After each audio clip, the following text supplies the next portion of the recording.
Good morning বন্ধুরা, আবার চলে এসেছি একটা নতুন ব্লগ নিয়ে। এখন বাজে সকাল 9টা। তো আমি 9টা থেকে আজকে আমার ব্লগটা স্টার্ট করলাম। তোমরা কেমন আছো? আশা করি ভালো আছো, সুস্থ আছো এবং পজিটিভ আছো। আর আমিও খুব ভালো আছি। তো আমি এখন কি করতে বসেছি সেটা তোমাদেরকে দেখিয়ে দিই।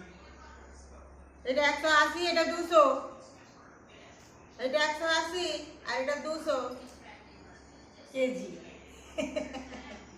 তো তোমাদেরকে আমি দেখিয়ে দিই। এই আমগুলো এই আম দুটো হচ্ছে আমার বাপের বাড়ির গাছের আম, আর এইগুলো হচ্ছে লোকেদের গাছের আম। এগুলোও গাছের আম, কিন্তু এগুলো লোকেদের গাছের আম, মানে কেনা আম। তো কালকে আমার ছোট কাকু আয়েগা, তো আজকে আমার ছোট কাকু যায়গা। তো তোমাদেরকে কি হিন্দিটা আমি বোঝাতে পেরেছি?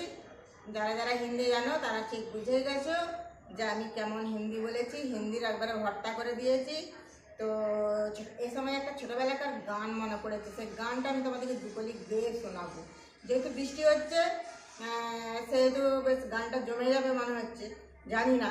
তো আমার সাথে সাথে কিন্তু তোমরাও গাইবে ছোটোবেলাকার গান।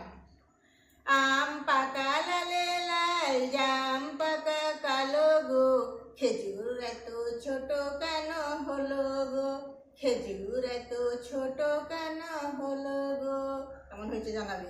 আমরা তখন ছোটবেলায় সুর করে করে গাইতাম। তোমরাও তো এখন আমার বড়বেলাকার বন্ধু, তাহলে এখন তোমরা এই গানটা আমার সাথে সুর করে গাইবে, দেখলে দেখবো একবার কেমন লাগে।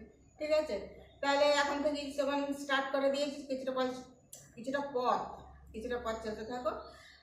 কী কী করি না করি, আজকে রান্নার অতটা চাপ নেই, কারণ কালকে কিছু কিছু রান্না আগে রয়ে গেছে, সেগুলো গরম করে মনে হচ্ছে আজকে দিনটা চলে যাবে আমাদের।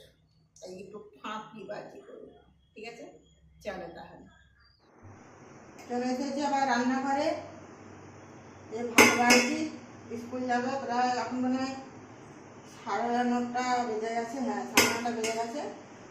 তো বললাম না তখন যে আমার আজকে রান্নার বেশি চাপ নেই, কালকে সব রান্না আছে। দেখো এখানে বাটিতে ডাল, কালকে এখানে শাক ভাজা, এটা পোস্ত, এটা পটলের কর্মা, এরাতে সব রয়ে গেছে। আর তোমার করবো, ডিম ভাজা করবো, গরম গরম ডিম ভাজা করে নেবো। আর আমরাও যখন খাবো, যদি না হয় তাহলে একটু আলু সিদ্ধ আর একটু ডিম ভাজা করে নেবো, তাহলে মোটামুটি এই বেলাকার মতন আমাদের হয়ে যাবে। তারপরে কোনো বেলাকার চিন্তা বেলায় করা যাবে। তাহলে এই হচ্ছে আজকের ব্যাপার। মাঝে মাঝে যদি এরকম হয়, একটু ফাঁকিবাজি, তাহলে ভালোই লাগে। তখন বলছিলাম না যে রান্নার আজকে কোনো চাপ নাই, আলু সিদ্ধ করব আর ডিম ভাজা করব। আমার তো মনেই ছিল না যে এই যে ছাতুগুলো আছে, দেখো আমার ছোটো কাকু এসেছিলো, আমার এই ছাতু দিয়ে গেছে। তো দেখছি যে ছাতুটা না করে দিলে এগুলো পচে যায়, বড্ড পচে যায়, রাত থাকলেই পচে যাবে। তো এটা তো এবার করতেই হবে। তাই আবার ছাতু নিয়ে বসে পড়েছি, ছাতুগুলো ছাড়াবো, ছাড়িয়ে ছাতুর ঝাল করব। অ্যানাউন্স করতে বেরিয়ে পড়েছে দুর্গা পুজোর মিটিং। হ্যাঁ, অ্যানাউন্স করছে। আমি আবার বলছি গরু ছাগল নাকি বলছে রে বাবা, গরু ছাগল দিচ্ছে নাকি সরকার থেকে। আবার তারপরে আবার দেখছি যে না, দুর্গা পুজোর মিটিং হবে, সেইটি বলতে পেরেছে। রথ হয়ে যাও মানে পুজো চলে আসা। ले लेग ना, लेग ले ले, हाँ ले। খুব শয়তান মেয়ে, কাউকে কিছু দেবে না ওর। ওইটা ভালো হয়েছে, হয়েছে। লাফা না, কত লাফাবি, লাফি লাফি নে নে নে। ও সব জিনিস ওর কোনো জিনিসে হাত দেওয়া চলবে না। এই দেখ লাফানোটা দেখ একবার, দেখছো দেখো বলছি বলে। তড়াং তড়াং করে মেয়ে লাফায়, দেবে না। নিজের জিনিসটা খুব ভালো চেনে, বিছানাটি হাত দেওয়া চলবে না। ভালো হয়েছে। এরপরে কি করবি? এরপরে কি করে নিবি?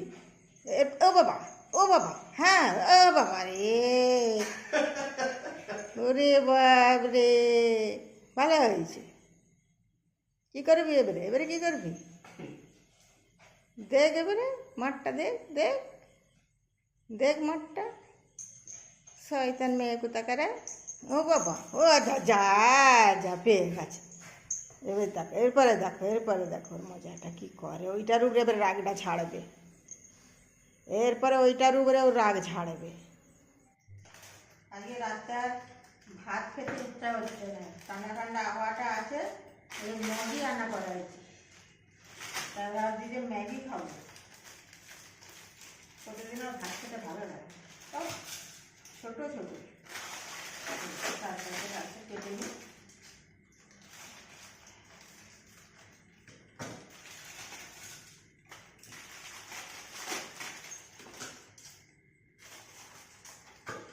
একদিন একদিন প্রতিদিন ভাত খাওয়ার থেকে একদিন একদিন অন্য কিছু খাওয়া হয় না, ভালোও লাগে।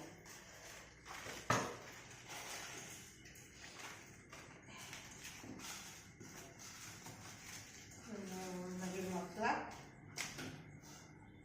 দিয়ে দেবো, জল দিয়ে বসিয়ে দেবো। আর সহজ পদ্ধতি রান্না, সহজেই হয়ে যাবে, বেশি সময় লাগবে না, তাড়াতাড়ি হয়েও গেল, আর একটু অন্যরকম খাওয়াও হলো, এই আর কি।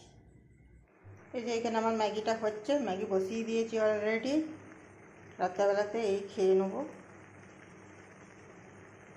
আর এই যে আমাদের পাকা নেই, রান্নাঘরেও চলে আসতে হয়েছে। রান্না কী করছে, মানে একদণ্ড আমার কাজ ছাড়া হোক, রান্নাঘরেও ওই যে কী খুঁজে বেড়াচ্ছে আমি জানি না। রান্নাঘরেও মনে হয় টিকটিকি আছে, রান্নাঘরেও টিকটিকি আছে। মানু কী গো, রান্নাঘরেও টিকটিকি খুঁজছে তুমি?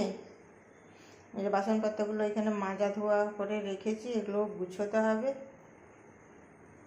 খাওয়া দাওয়া হয়ে যাক, তারপরে সব একবারে মাজা ধোয়া। যে এখানেও কিছু বাসন আছে, একবারে রাত্রেবেলায় খেয়ে এগুলোকেও সব ধুয়ে সব বাগিয়ে গুছিয়ে রেখে দেবো।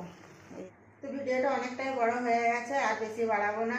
ম্যাগিটা রান্না করতে করতে আমি ব্লগটা শেষ করব। যদি আমার ভিডিও ভালো লেগে থাকে তাহলে অবশ্যই একটা লাইক করবে, কমেন্ট করবে, আর আমার চ্যানেলটি সাবস্ক্রাইব করবে। তো তখনের জন্য তোমরা ভালো থাকো, সুস্থ থাকো, পজিটিভ থাকো। আবার দেখা হচ্ছে একটা পরের ভিডিওতে। এখনকার মতো বাই বাই।